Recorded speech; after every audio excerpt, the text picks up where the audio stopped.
llegado este momento,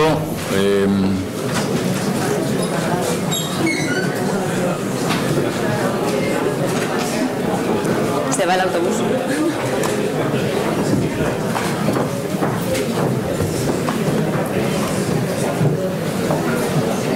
Parece que nos quedamos más en familia.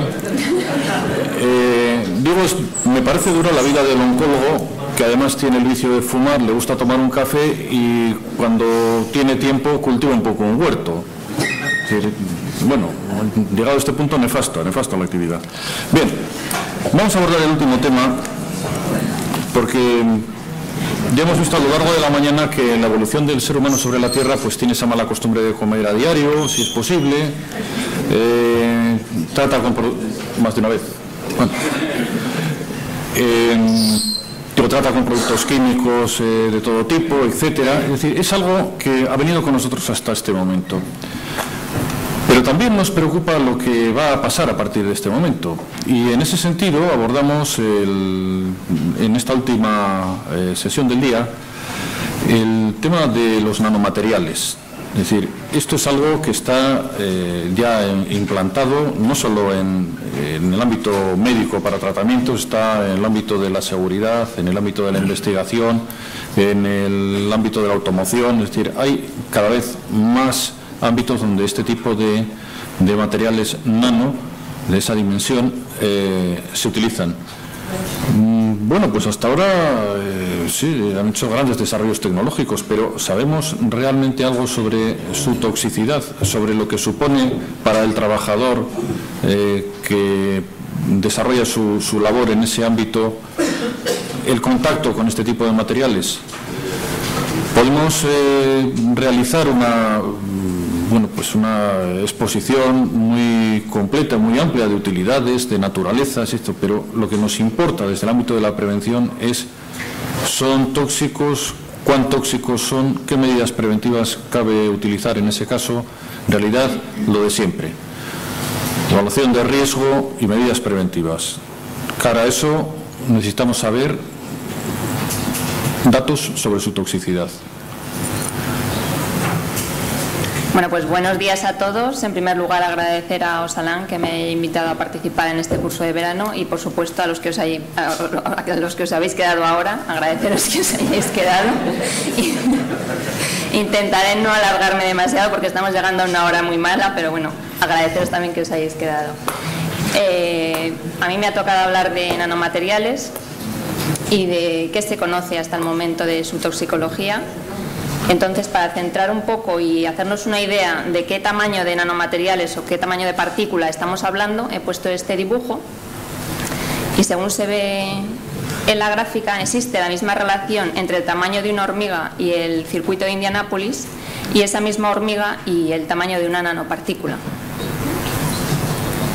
Aunque no seamos conscientes, ahora mismo estamos rodeados de nanomateriales, puesto que existen distintos tipos. Por un lado tenemos los nanomateriales de origen natural, como pueden ser las cenizas volcánicas o la arena, los polvos de arena, o también, como aparece en la pantalla, la flor de loto, que tiene en sus pétalos un tipo de nanomateriales que hace que la suciedad resbale y que siempre permanezca limpia. Por otro lado, tenemos los nanomateriales generados por la actividad humana, bien sea de forma no intencionada, como pueden ser los humos de escape diésel o pueden ser los humos de soldadura, y por otra parte tenemos los nanomateriales generados de forma intencionada o nanomateriales manufacturados, que son los que me voy a referir a partir de ahora. La Unión Europea actualmente está revisando la definición de nanomaterial que hizo, pero si nos fijamos en la definición que hace ISO en su norma 27687, podemos ver que nanomateriales manufacturados serían aquellos nanoobjetos que se pueden presentar que pueden tener 1, 2 o 3 dimensiones en la nanoescala. La nanoescala estaría enmarcada en un tamaño de 1 a 100 nanómetros. Si tienen una dimensión en la nanoescala, estaríamos hablando de nanoplacas. Si tienen 2 dimensiones en la nanoescala, hablaríamos de nanofibras.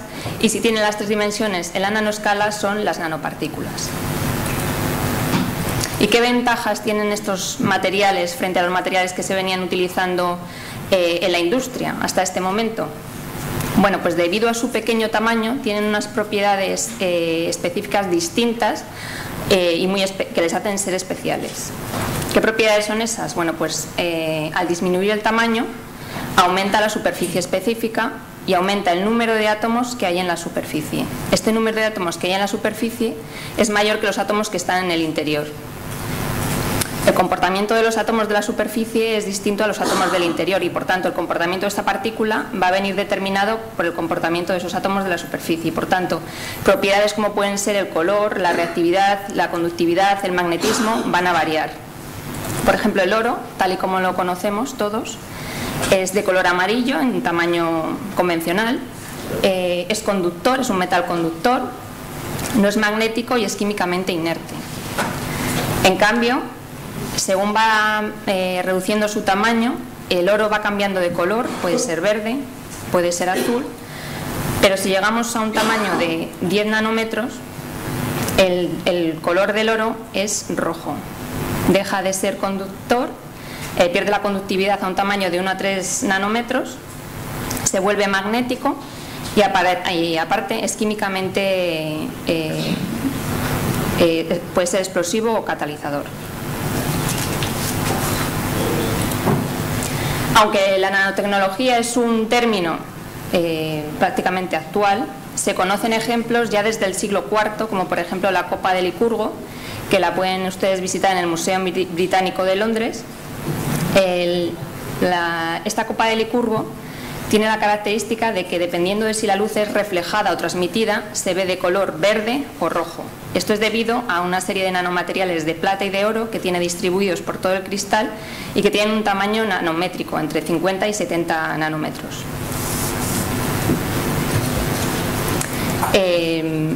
Debido a estas propiedades especiales, la expansión de los nanomateriales se ha extendido de forma muy rápida y por muchos sectores, como por ejemplo en la medicina, en la administración dirigida de fármacos. Se utiliza también en automoción para hacer carrocerías que sean más ligeras, haciendo así que el consumo de combustible sea menor, pero además las hacen que sean más resistentes. Se utiliza también en construcción para hacer hormigones que sean más resistentes y aumentando su durabilidad. En alimentación para aumentar la durabilidad también de los alimentos, etcétera. Existen más de 1 millón de productos que contienen nanomateriales. Seguro que muchos de ustedes conocerán también muchos ejemplos, pero posiblemente los más conocidos sean la utilización de dióxido de titanio y dióxido de zinc para las cremas de protección solar, la utilización de nanopartículas de plata para los tejidos, se utilizan en tejidos ya que tienen propiedades bactericidas, o también la utilización de nanomateriales en los teléfonos móviles para evitar que se rayen las pantallas, etcétera. ¿Cómo se producen estos nanomateriales? Pues fundamentalmente existen dos técnicas, una que supone la disminución del tamaño del material sólido hasta conseguir partículas de un tamaño nanométrico a través de técnicas, por ejemplo, de síntesis mecánica, como pueden ser la trituración, la molienda, técnicas de consolidación y densificación, o técnicas de alta deformación.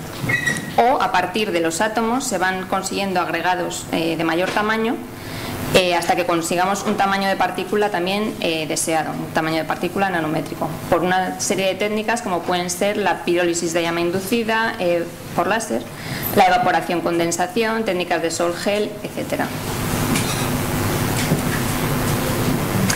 ¿Y tienen una normativa específica estos nanomateriales? Bueno, pues no tienen una normativa específica, pero sí que tienen una normativa general que les es de aplicación. Como nos ha contado antes Mercedes, al ser productos que se comercializan en la Unión Europea, les es de aplicación tanto el reglamento REACH como el reglamento de clasificación, envasado y etiquetado de productos, de sustancias y mezclas. También, como son agentes químicos que se utilizan, se manejan o simplemente están presentes en el medio ambiente laboral, les es de aplicación tanto la Ley de Prevención de Riesgos Laborales como el Reglamento de los Servicios de Prevención. Entonces los empresarios están obligados a identificar, a evaluar los riesgos a tomar medidas preventivas y a formar e informar a los trabajadores. Al ser agentes químicos, también les sería de aplicación el Real Decreto 374 y además, si estuviesen clasificados como cancerígenos o mutágenos, el Real Decreto el 665 de cancerígenos o mutágenos.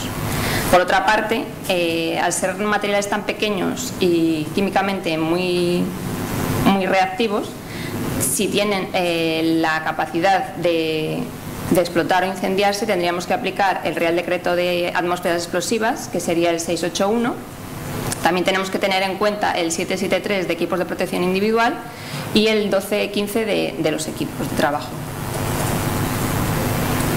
Bueno, como hemos visto, su expansión en el mercado ha ido muy rápida, el desarrollo legislativo no ha ido tanto y lamentablemente los estudios toxicológicos que tenemos de los efectos de estos nanomateriales tampoco han ido a la misma velocidad. Es decir, ahora mismo esas propiedades tan beneficiosas para la industria no sabemos qué efectos puede tener para la salud de los trabajadores. Nos encontramos en un momento en que cada vez más hay un mayor número de trabajadores expuestos y no sabemos muy bien cómo afrontar su protección o la evaluación de riesgos de estos trabajadores. Bueno, lo primero que tenemos que determinar, como hemos estado escuchando a lo largo de toda la mañana, es si existe exposición y dónde se puede dar esa exposición a nanomateriales. Pues, en primer lugar, si lo que hacemos la tarea que se hace es fabricar el nanomaterial, esa exposición puede estar en cualquiera de las etapas del ciclo de vida de ese nanomaterial, desde que se fabrica hasta que se etiqueta, se empaqueta y se transporta. Si lo que hacemos es incorporar ese nanomaterial a un producto intermedio, a un producto final, pues deberemos prestar especial atención a las tareas que suponen una incorporación del nanomaterial en la tolva, a las tareas de pesada, de molienda, de tamizado. Si lo que tenemos es, si estamos ante una utilización de estos productos de nanomateriales, tenemos que saber cómo están unidos a la matriz y si existe una posibilidad de que se dispersen o se liberen al ambiente. Tenemos que tener también en cuenta las tareas de la eliminación de residuos y además deberemos considerar como residuos peligrosos los equipos de protección individual que se hayan utilizado, los filtros de los sistemas de extracción y el material con el que se haya limpiado, el material de limpieza. Y aparte no se nos deben olvidar las operaciones de mantenimiento y de limpieza. Bueno, pues las situaciones de trabajo con riesgo de exposición, las situaciones de trabajo que suponen un riesgo de exposición, tenemos que tener en cuenta fundamentalmente cómo se presenta ese nanomaterial, si lo vamos a encontrar en forma de polvo, si va a estar en forma de disolución o si va a ser sólido y va a estar unido en una matriz. Y también tenemos que tener en cuenta cómo va a estar ese nanomaterial una vez se libere al ambiente laboral. Si lo vamos a encontrar como nanopartículas libres, que no es lo más normal, puesto que las nanopartículas no les gusta estar solas y tienden a formar agregados o aglomerados, si van a estar unidas o ligadas a la matriz, o si van a estar unidas a grupos funcionales. También tenemos que tener en cuenta que las condiciones ambientales, como pueden ser la temperatura o la humedad del ambiente laboral, pueden influir en el estado de agregación o de aglomeración de las partículas, es decir, pueden agregarse y desaglomerarse dependiendo de las condiciones ambientales que haya. Bueno, pues ya hemos visto que puede haber exposición, tenemos que hacer la evaluación de riesgos y una de las primeras preguntas que se nos puede venir a la cabeza es ¿son igual de peligrosas las partículas y las nanopartículas? Y la respuesta es no. Existen numerosos estudios que dicen que la toxicidad de las partículas de mayor tamaño no se puede extrapolar a las partículas de menor tamaño aunque tengan la misma composición química. ¿Por qué? Pues puesto que hemos visto anteriormente no tienen las mismas propiedades. Entonces esas propiedades no van a tener o no van a inducir la misma toxicología en las nanopartículas. Por lo tanto, no podemos dar por hecho que conociendo el comportamiento de una partícula de mayor tamaño vayamos a conocer también cómo se comporta esa partícula en estado nanométrico. Tenemos que hacer una evaluación caso por caso. ¿Y qué factores pueden influir en la toxicidad de estas nanopartículas? Pues en primer lugar, factores relacionados con la exposición, como pueden ser la vía de entrada, la duración y la frecuencia de la tarea y la concentración en la que se encuentra ese nanomaterial en el ambiente. Factores relacionados con el trabajador expuesto, como pueden ser la susceptibilidad individual, si se realiza actividad física o no en el lugar de trabajo, el lugar en el que se van a depositar o el recorrido que siguen cuando se introducen en el organismo. Y, por supuesto, los factores relacionados con el nanomaterial, como puede ser su toxicidad intrínseca. Dentro de los factores químicos que influyen en la toxicidad intrínseca, tenemos la composición química. Generalmente, a mayor toxicidad química o toxicidad de los nanomateriales en estado convencional, mayor será también la toxicidad de los nanomateriales en estado nanométrico. Es lógico pensar que si un agente está clasificado como cancerígeno o mutágeno, también lo sea en un tamaño de partícula menor. Y otro de los factores químicos que influye es la solubilidad. Las nanopartículas, al disolverse en los fluidos biológicos, pierden su estructura de nanopartícula y, por lo tanto, pasan a comportarse de la misma forma que lo haría el material en tamaño convencional. Entonces, las partículas que más nos van a interesar o que más nos van a preocupar serán aquellas que sean insolubles o poco solubles, puesto que esas se van a comportar de manera diferente y en principio van a ser las más peligrosas. Por otra parte, tenemos los factores físicos, como puede ser el tamaño y el área superficial específica. Hemos visto que a disminuir el tamaño aumenta el área superficial específica, la partícula se vuelve más reactiva y, en principio, cuanto más reactiva sea la partícula, más tóxica va a ser. Como se puede comprobar en un estudio que se hizo con ratas a las que se les expuso a óxido de titanio, y entonces se vio la respuesta inflamatoria del pulmón que se apreciaba. Y como se puede ver, las partículas que tenían un tamaño de 25 nanómetros inducían una mayor respuesta inflamatoria que las partículas que tenían un tamaño de 250 nanómetros a igualdad de masa.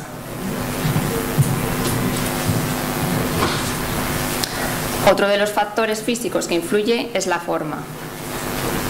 Hay millones de formas de nanopartículas y cada una está pensada para que tengan unas propiedades distintas y, por lo tanto, una toxicología distinta.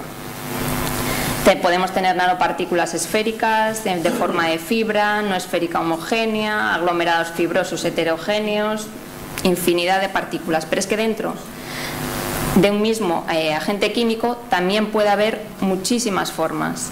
Es decir, la cosa se complica demasiado.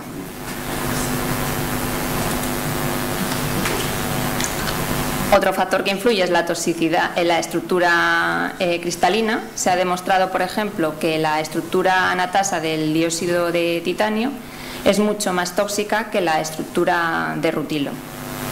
Y la formación de aglomerados y agregados. Como hemos visto, las nanopartículas tienden a agruparse y aglomerarse. Al aglomerarse, la superficie específica disminuye y, por lo tanto, la toxicidad de estas nanopartículas también.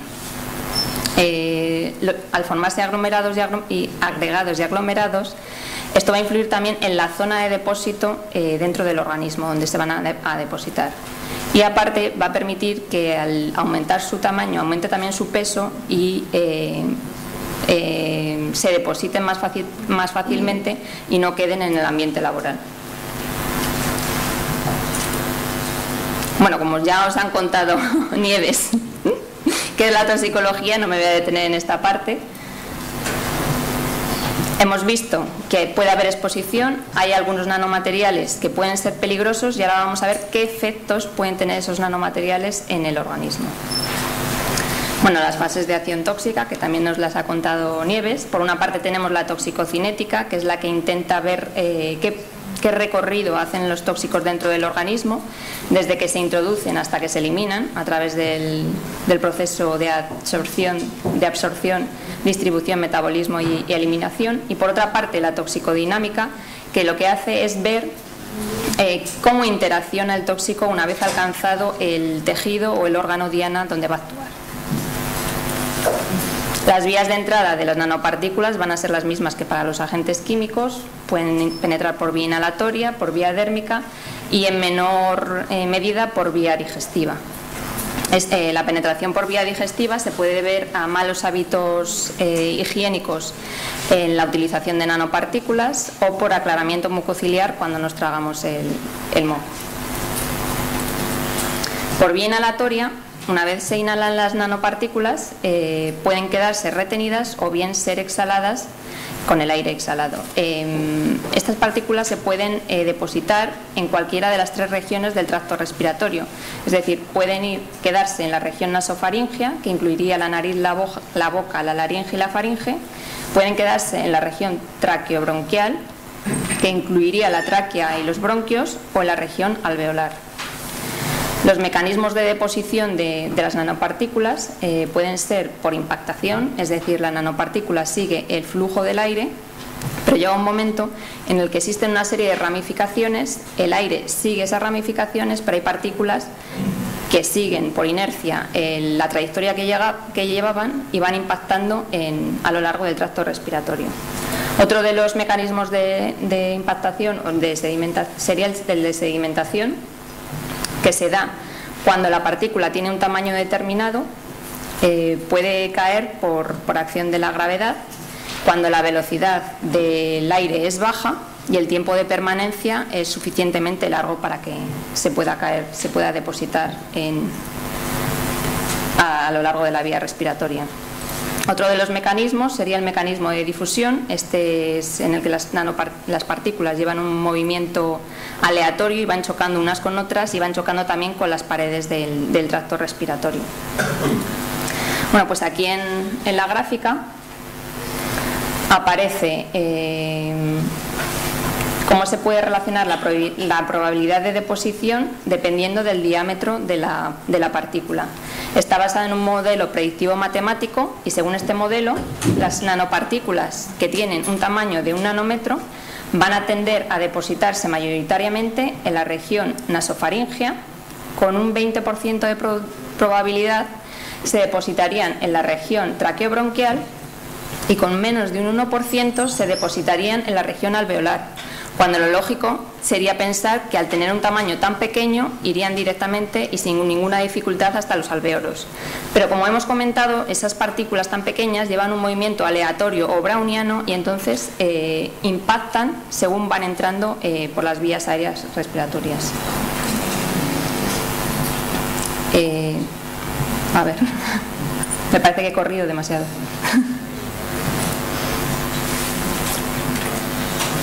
Pero como vemos en la gráfica, también al ir aumentando un poco el tamaño de la nanopartícula, esta gráfica se invierte. Y a un tamaño de partícula de unos 40 o 50 nanómetros, vemos que las partículas tienden mayoritariamente a depositarse en la región alveolar.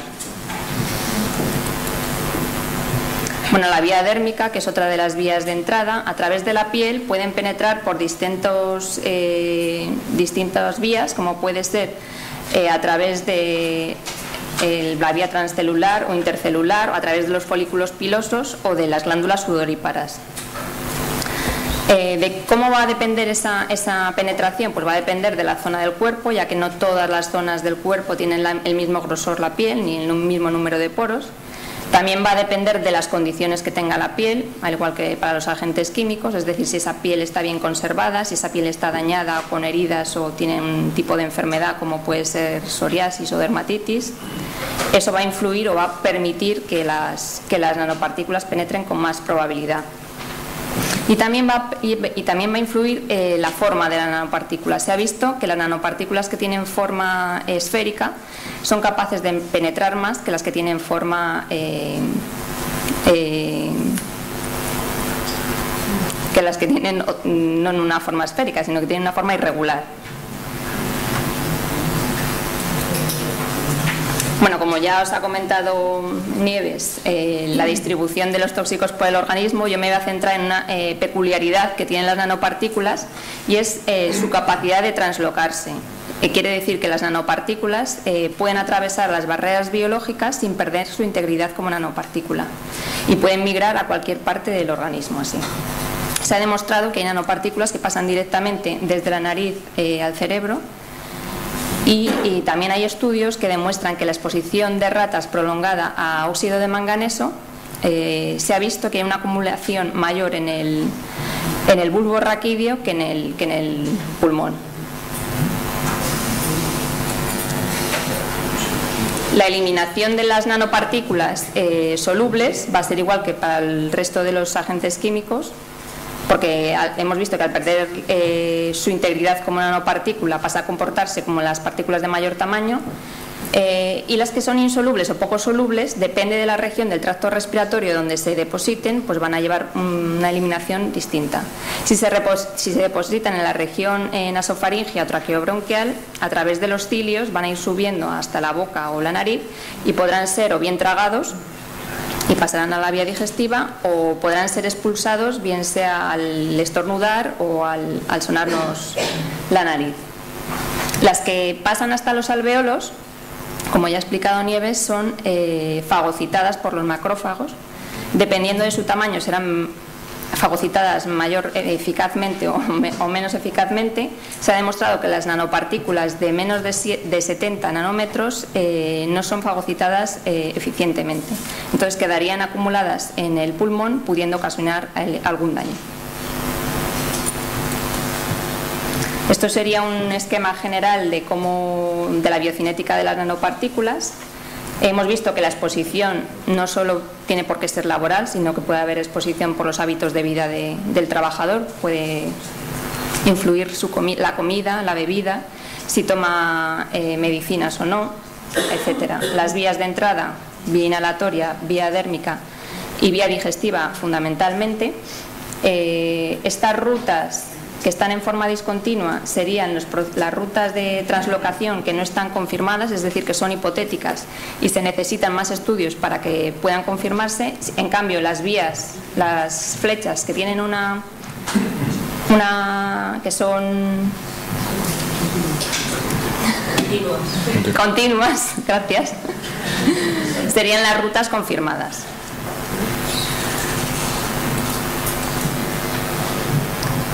Bueno, efectos para la salud. Aquí llegamos a una cuestión muy complicada. La información que se tiene sobre los efectos para la salud de los nanomateriales es muy limitada. Existen estudios in vitro e in vivo de nanomateriales, pero últimamente se está cuestionando la validez de los estudios in vitro, puesto que estos estudios no pueden decidir o definir, no nos pueden decir cómo se comporta el nanomaterial una vez se ha incorporado al organismo, ya que una vez se ha incorporado, bien sea en forma de nanopartícula o como aglomerado, puede pasar que los aglomerados se desaglomeren en el interior y entonces lo que tengamos en el interior serán las nanopartículas y no los aglomerados como nosotros pensábamos. Pero basándonos en los estudios en animales de los que disponemos, podemos decir que el principal órgano al que afecta la nanopartícula sería el pulmón y los principales efectos serían inflamación del daño pulmonar, daño en tejidos o inflamación del pulmón, según se ven los estudios de los nanomateriales más utilizados. Para poner un ejemplo, he elegido los nanomateriales con base de carbono. Existen numerosas formas de nanomateriales con base de carbono. Podemos tenerlos de forma laminal, como sería en el caso del grafeno. Se pueden encontrar con forma esférica, como en el caso de los fullerenos, y aquí tenemos millones de posibilidades, puesto que estos fullerenos se pueden encontrar con un número de átomos de carbono que va desde 28 hasta más de 100. Después también los podemos encontrar con forma cilíndrica, como los nanotubos de carbono, y pueden ser de carbón con una sola capa o nanotubos de carbono multicapa. Los nanotubos de carbono son 100 veces más resistentes que el acero y más de 6 veces más ligeros que el acero. Por lo tanto, se utilizan en numerosas aplicaciones, como puede ser para fabricar raquetas, para fabricar bicicletas, etc.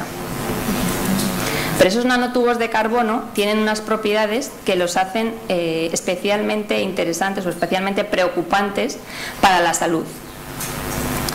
Una de esas propiedades es su forma, tienen forma de fibra.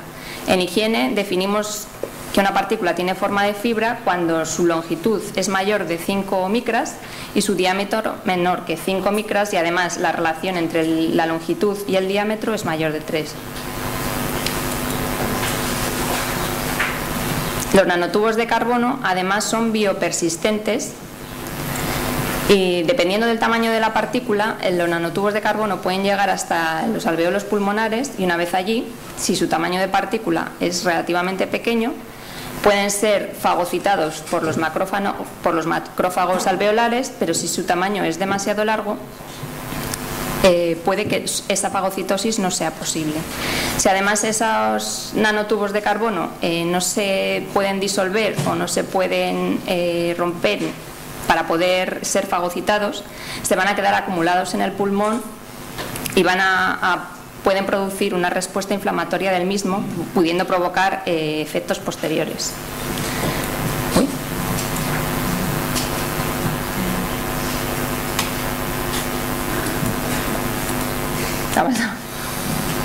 Perdón.